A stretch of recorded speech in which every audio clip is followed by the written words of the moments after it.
everyone. My name is Summer. I'm the training lead here at ProcessMaker, and we're going to go ahead and get started in a few minutes. I know that we're due to start right now, but I'm going to just give maybe 2 or 3 more minutes for any latecomers to show up. So just hang tight for about 2 or 3 minutes, and then we'll get started. All right, now that we've given a few more minutes for the latecomers to arrive, now I'm going to go ahead and get started. So before I actually start the demo, again, my name is Summer. I'm the training lead here at ProcessMaker. If you have any questions, feel free to submit them at any point. If you attended our webinar last week that Giovanni delivered, I'm just going to be carrying on where he left off. So he, in that session, just went over ProcessMaker 4, went over the general features in there, and today I'm going to cover the Process Designer in this short half-hour session. If at any point you can't hear me, please let me know. If you can't see my screen, something like that, and I will be happy to accommodate you. So let me go ahead and get started. So if you're looking at my screen right now, you'll see that I'm already in ProcessMaker 4. I'm already in the requests part of ProcessMaker 4. So let me go ahead and go to the designer. And this is where all of the processes are going to be located. So I've already got a whole bunch in my own instance. So I'm going to go ahead and get started with a new one in just a minute. But if you actually look here, and if you're familiar with ProcessMaker 3, you'll notice that this looks very, very different. So here we've got the top menu at the very top, the left side in the designer. We're here in processes, and then here we have a list of all of the processes in the environment. And here I've also got process categories. So I've got 3 categories in my environment so far. And so what categories do is they just help you sort the processes that you have in your environment. And let me actually just create one quick just to show you. I'll just name it training. And then now you'll see I have a training category. That's pretty straightforward. And you'll see how categories are going to be used when I create my own process in a second. So now I'm going to go back into the Processes tab where the list of processes is located. And then so before I go ahead and create a new process, I just want to show you some of the buttons we have up here. Here I can search for a process. So I have a leave of absence process, at least 5 versions of it here.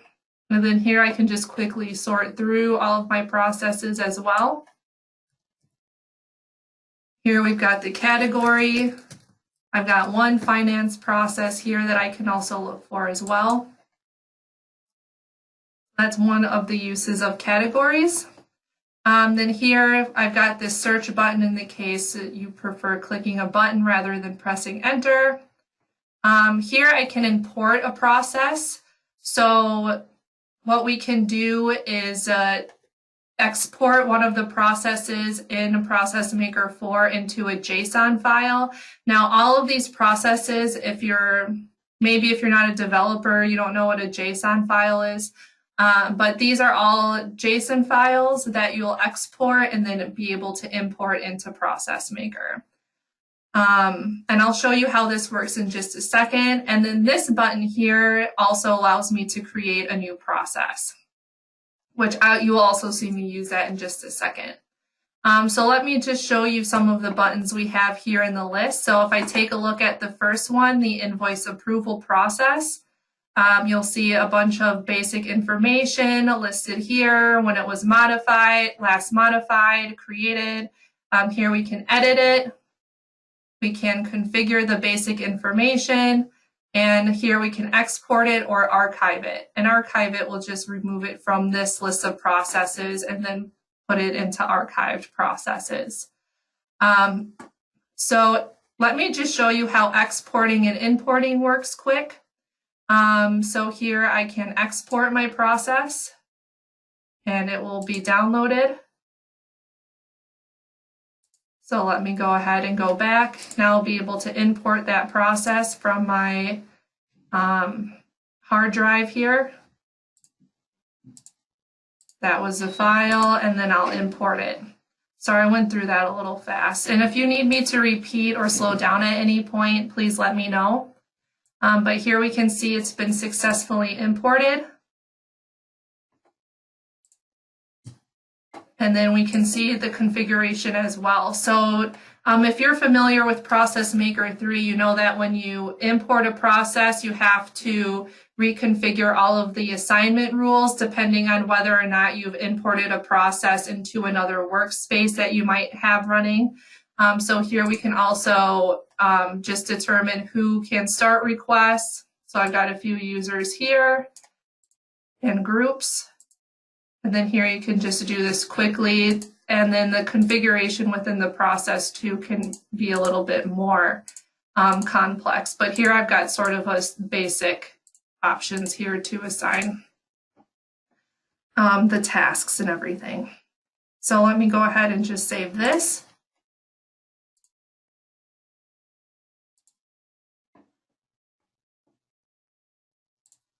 Now, I just got a question here. Can I archive a process that has running cases? I actually haven't tried that yet, so let me go ahead and try that now. So I should have a couple of running cases of the invoice approval process, and let me double check here. Yes, I do. So let me try to archive this process quick. Okay, yes, you are able to archive processes with running cases. I hope that answers your question. All right, so we know how to export and import a process. So let me go ahead and create a new process. I'm going to just do another copy of the invoice approval process. I'll just name this one demo. This process allows employees to submit then here we've got the categories. So you saw here I had created tests earlier. I'm going to put this one into finance since it's finance related. And then I'm going to go ahead and save this. All right, so then this takes us to the process designer.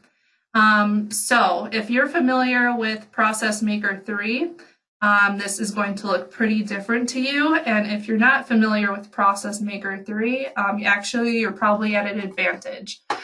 So if we look here on the left side of the screen, we see all of the controls that we have available to start designing our process.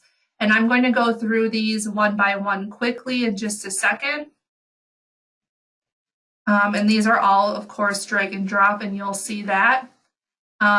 We have these undo and redo buttons. So if you did something you didn't like, you can undo it. And if you decide later that you did like what you did, you can redo it.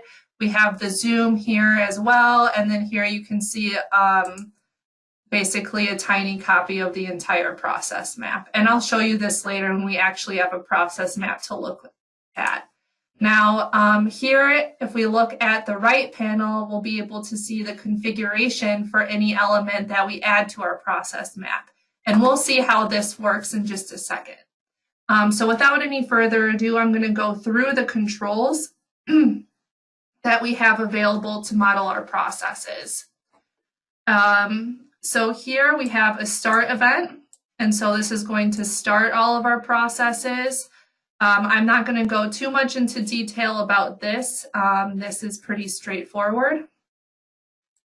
Here we've got a start timer event. So what this does is it starts the process at certain time intervals that we set using the configuration in the right panel. Now, I'm not going to configure anything today. That's going to be something we'll do in a later webinar. But I do want to show you just maybe a little bit. So if we look at the timing control over here in the right panel, you can see here that we're able to start the process on a certain day and repeat it for certain time intervals. Then here we've got the intermediate timer event, which pauses cases for a certain amount of time that you can configure in the timing control in the right panel. These should, if you're familiar with 3, you should already know what these do. Here we have an intermediate message catch event. So what this does is it's going to catch a message from another process to sort of continue the process at a certain point. I'm going to actually discuss this a little bit more in depth when we get to one of the gateways down here, the event-based gateways. So just hang tight for that. And I'm sorry I'm going through this really fast because we only have a half hour. So if you need me to repeat something or if you have a question, please let me know. Now, before I get into the boundary timer event, let me go ahead and go to a task. So here I have a task, let's say it's order pizza. And you can see here I'm naming it in the configuration panel. Now, what tasks are, if you're not familiar, is that in 4, they're basically to display a screen or a form to someone. So here, if we're going to order pizza using an online form, this is what this task would do. Now, what I can do with a boundary timer event is actually set a certain time limit for this task to go off. So, for example, if we set this to be 30 minutes and we have this timeout at 30 minutes, it's actually going to be routed to another place in the process. So here, if we decided to do maybe make a salad, if we take more than 30 minutes to order a pizza, then we would route it here. But if we did order the pizza within 30 minutes, then it would be routed here to another task, let's say eat pizza. So that's just a short summary of how boundary timer events work. This is a really cool new feature in this beta version of ProcessMaker Beta 9 that I'm pretty excited to use. So then from the boundary timer event, we have the end event, which just ends a process. Nothing too much to explain here. We've got a task. So again, a task just displays a screen. And the screens in ProcessMakers are forms, and we'll cover screens next week in the webinar. So then we have script tasks, and these just run a script. So let's say you want to make a REST API call to an external service. That's something you can do through a script task using PHP. We also, in ProcessMaker 4, you can use other languages like Lua and Node and JavaScript. And we're actually working on adding even more languages in future versions as well. So you can keep an eye out for that. A manual task, this is just for design, and this just lets you know that there is something going on outside of ProcessMaker that someone needs to do. So let's say, for example, someone needs to retrieve an item physically. We know that's going to happen here. And we can also add sort of a display screen to let someone know, like, you need to retrieve this item from this warehouse in the case that was necessary. Here we have a call activity. And I'm sorry, let me scroll down a little bit so we've got a blank screen. What call activities are is they are sub-processes, if you're familiar with sub-processes in ProcessMaker 3. And so what call activities do is they basically execute an entirely different process within this process map. So let's say we were going to order a pizza. If we follow this example, I could actually add a call activity here, which maybe it would be make pizza. And then make pizza would be its own process itself on a different process map. And then we would wait until make pizza is over, and then we would have eat pizza over here.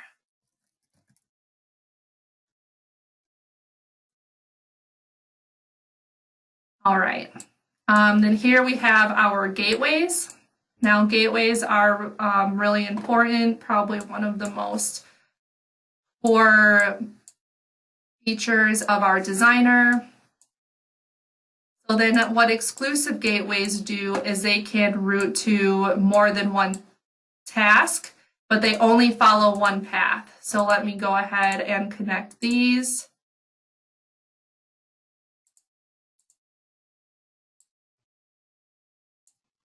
And let me just edit that so it looks a little bit better. So then here we would set conditions, and the way you set conditions in For, and we'll cover this again in a future webinar, but just to give you a quick explanation is we actually do it through the sequence flow. So we'll add a sequence flow here, like maybe if leave, or maybe we have an approval that we need. If approval was, let's say yes, for example, and I'm in the configuration panel, then it would be routed to retrieve item. And if it was not approved, whatever the approval is, routed down the path to the script task. But it would only route down one of these pathways, never both. Inclusive gateways work very similarly, where they can route down one path and not another path, but they can also route down multiple paths at the same time. So let me go ahead and just add, maybe go down here a little bit, and we'll get to the parallel gateway in just a second. Let's say I've got 3 tasks here. I could route this inclusive gateway, and I'm sorry about these ugly sequence flows. I'm trying really hard to stay within the time frame that we have here.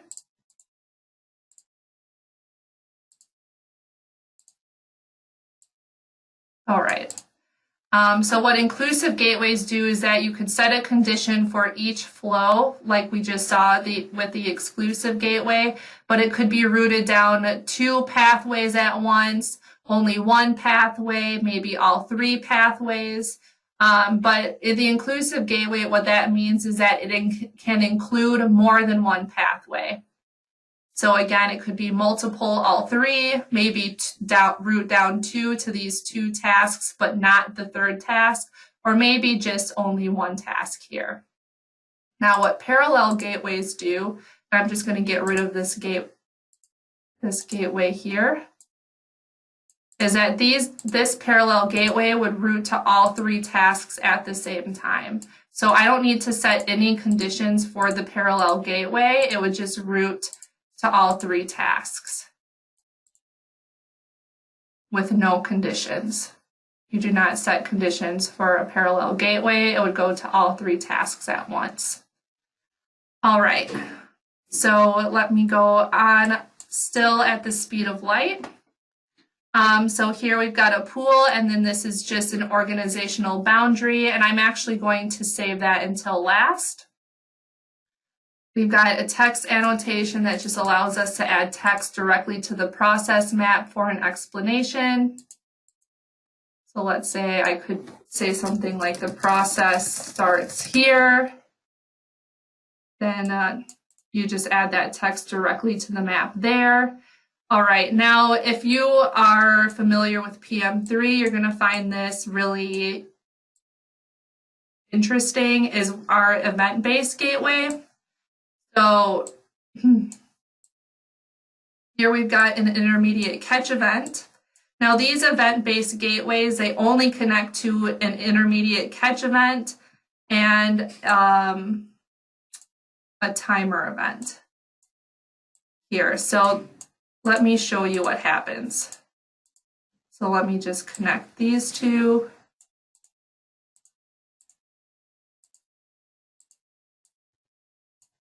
All right, so what it's going to do is this event-based gateway is going to wait for either one of these events to happen first. So this intermediate timer event is basically going to act as a timeout for us. So this intermediate message catch event is going to wait for another process to send it a message to this catch event. But if that message does not arrive by the time this timer event is set for, then it's going to be routed down this pathway. So basically, we're just waiting for one of these events to happen first, and whichever happens first, it's going to route down that pathway.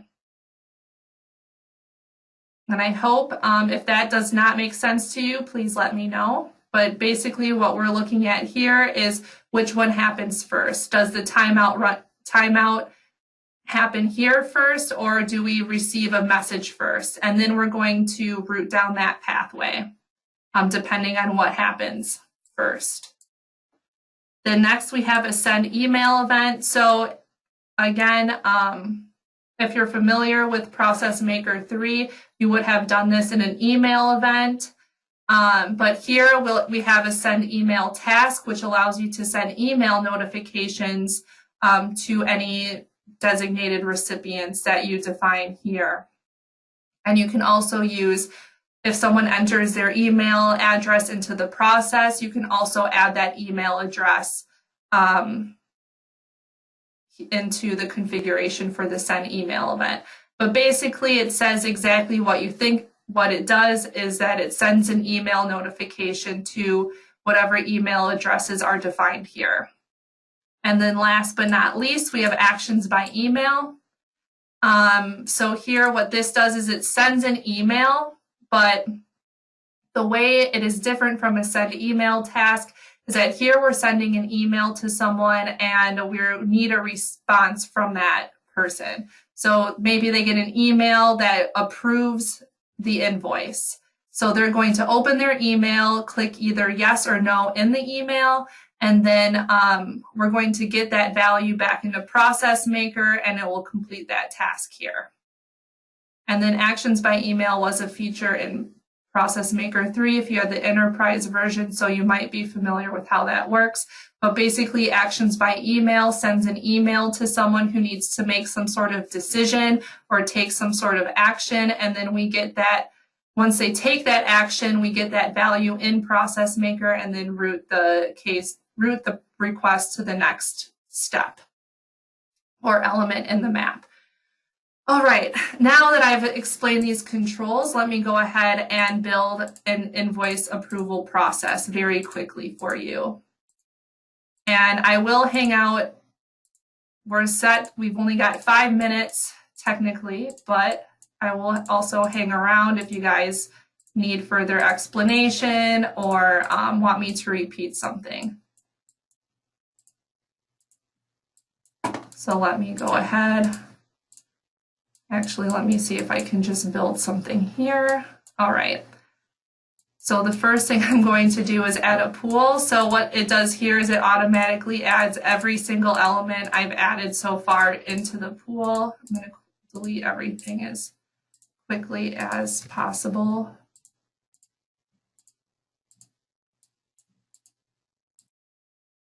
Actually, I need that start event. All right, so I've got my pool. So let me go ahead, I'm going to click on it, go to the configuration panel on the right side, and just call this the leave of absence process, or not, sorry, the invoice approval process here. All right, and then we see this name changed over here. Actually, let me delete that too. And I'm going to zoom out maybe a little bit so we can see the whole thing.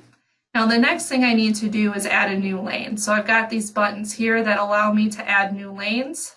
So I'm going to go ahead and add them here. I'm going to need 3, so I just added 3 using these buttons. Let me go ahead and adjust the sizes. Yep, this is still too big.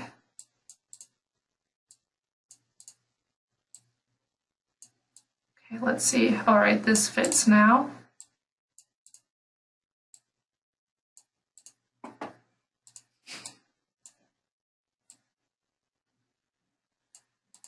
All right.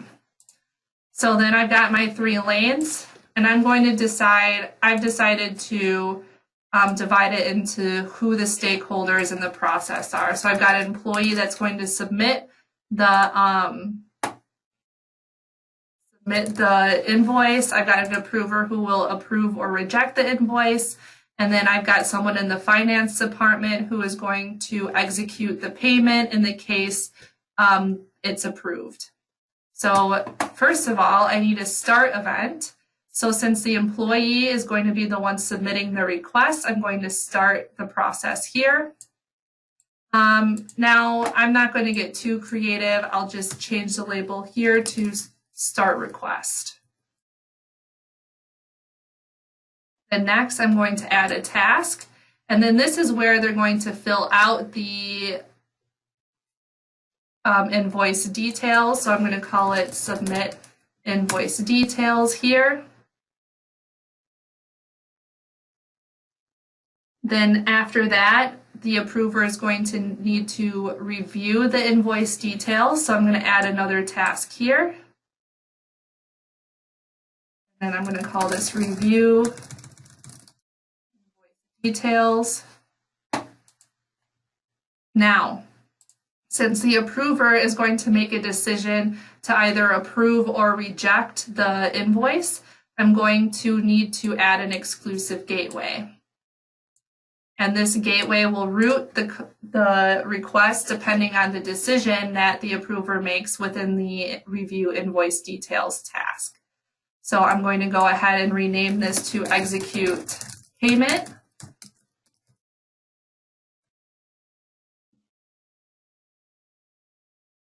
So we know what the decision we need to make here is. And then if the payment has been approved, then I'm going to add another task down here. And then I'm going to have someone from the finance department actually pay the invoice. So I'm going to label that pay invoice here. And then once the invoice is paid, it's going to end there. So I'm going to name this invoice paid so we know what the outcome is. Now, I've got the very bare bones of my process map. The last thing I need to add is the sequence flows. So all I need to do is left click on the element. Then I'm going to go ahead and add my sequence flow.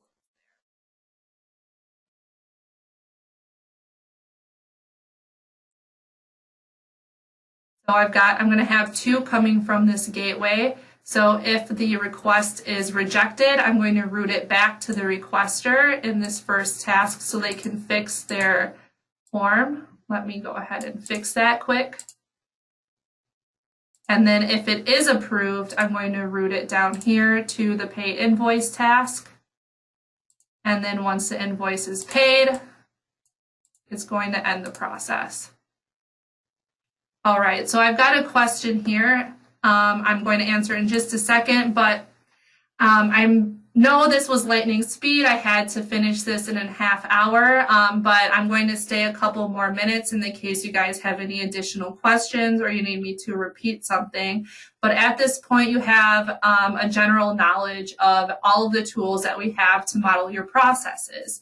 And then the one last thing I did want to show you is this tiny little process map button here that just gives you a sort of bird's eye view of the whole map. In the case you've got this crazy process that's absolutely humongous. All right. So let me go ahead and start answering any questions. Let me know if you want me to repeat something. So I have one question here. And let me go ahead and read it off first. What is the difference between the sequence flow and the other dotted one? So let me just quickly show you what they're talking about here.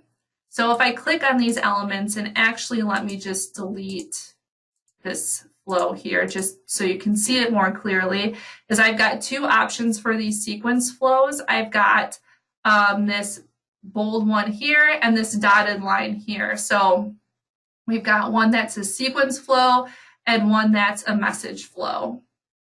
So what these sequence flows are is basically this is how the process is routed from one element to another. So when we run a request, these sequence flows mean that we're definitely going from one task to another.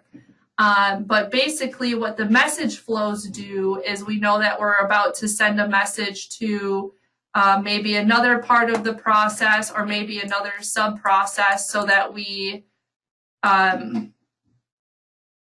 sorry, I lost my train of thought there for a second. So we know that there's some sort of message being sent, but it won't be routed to that case. So the best example, and this is in the beta version, we don't have, actually the best example would be to be with an intermediate message catch event. So in a future version that this is actually on the roadmap for future version of 4, is we need, along with an intermediate message catch event, we're going to have an intermediate message throwing event. And those two are going to be paired. So basically, once we've got another one of those events, so let's say we're going to send out a message from the review invoice details, and see, it's not going to let me connect it right now, but it would have let me connect it to another one.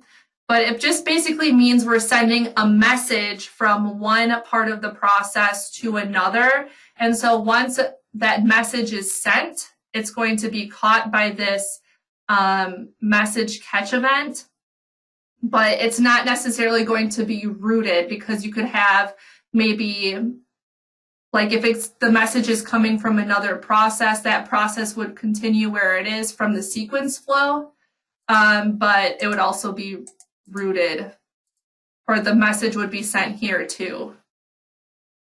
I'm sorry, that doesn't make much sense. It's kind of hard to tell you exactly what it does without the throwing event, but basically what it means is that we're sending a message from one part of the process to another, but it's not like a task where it's being routed to another task. It just means like we've got like a message sort of in the background that's going on, being sent between the throwing event and the catch event.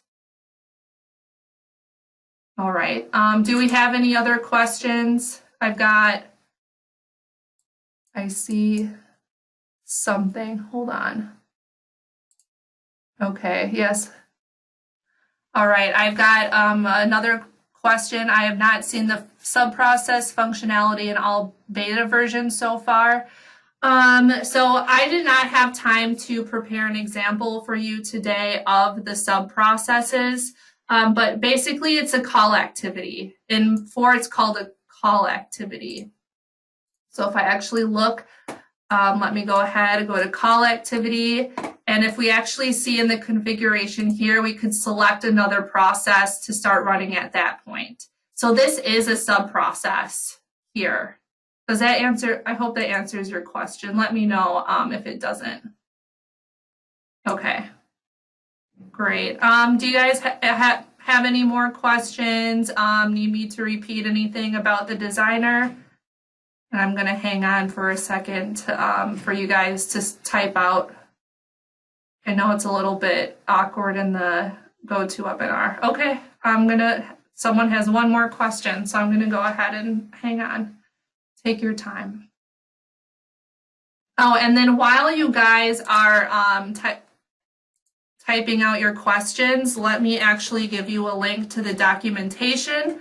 I've got it right here. Oops, I do not want to navigate away from that page. So if there's something you think of later, you can try to look for it in the documentation as well.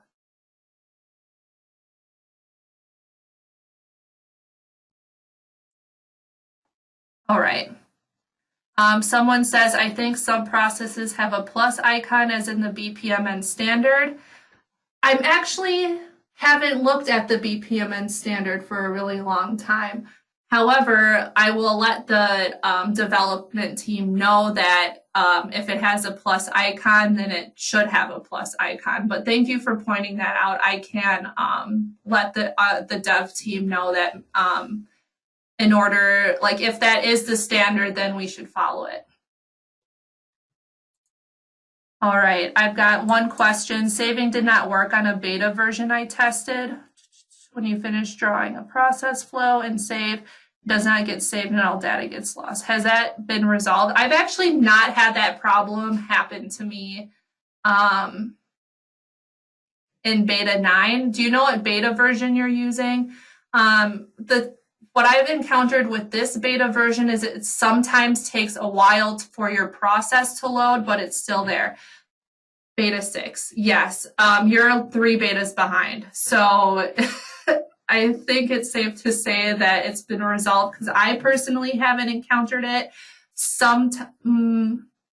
Yeah, I haven't encountered it actually at all in this beta version. And beta 9 has been released on GitHub. So you can also try and download that if you have the time. But yeah, this is the version I'm in, and let me just show you is beta 9. And actually, let me save that first.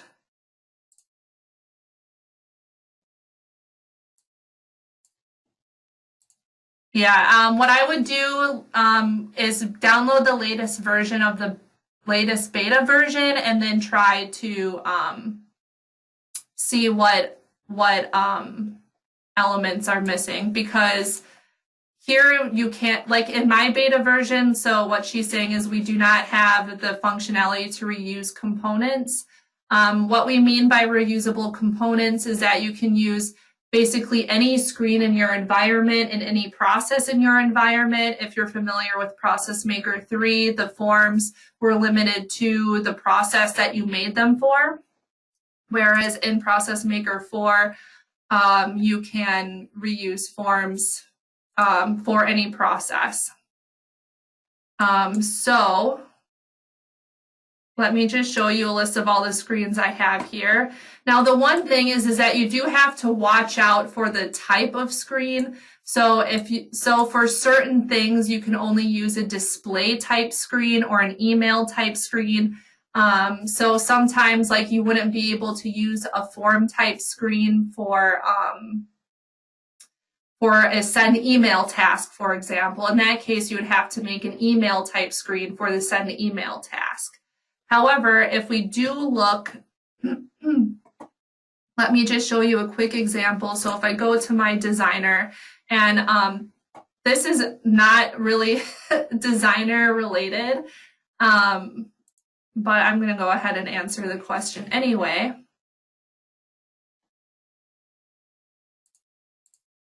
Yeah, it's giving me that warning because this isn't connected to anything. Okay, interesting. Don't have time to look at, oh, try to delete that. Okay, so if I go ahead and look at this somewhat invoice details and I look for a screen for endpoint, you can see I've got all of these screens here. So let's look at the invoice report form. And then so here I can use that screen here, invoice report form, just remember that name. And if I go ahead and look at my processes,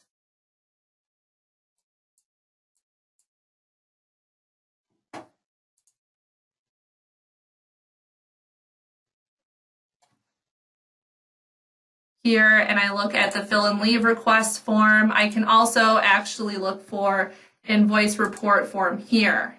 So you can see I can use this one screen for both processes, and that's something that's unique to ProcessMaker 4, as opposed to ProcessMaker 3.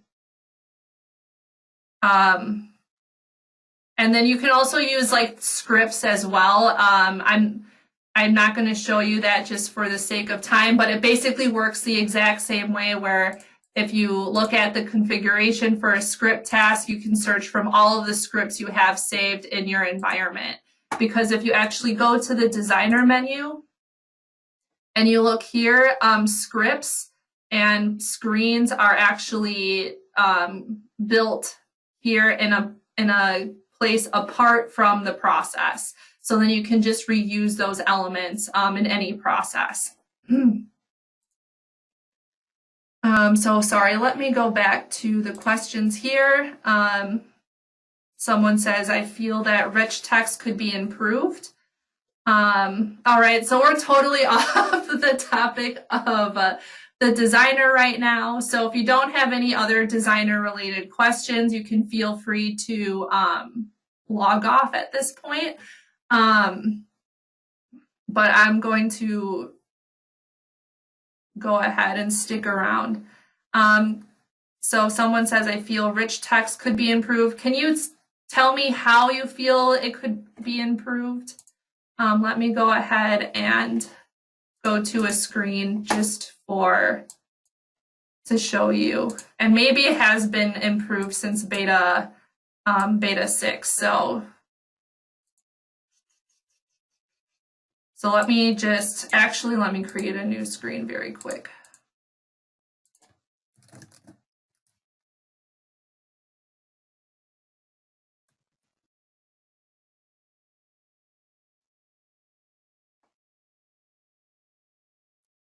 All right, so here I've got a rich text control. So then if I click on it, I can edit the text inside the editor. So I've got all of these, this toolbar up here. So can you let me know what suggestions you have? I would love to pass them on to our dev team.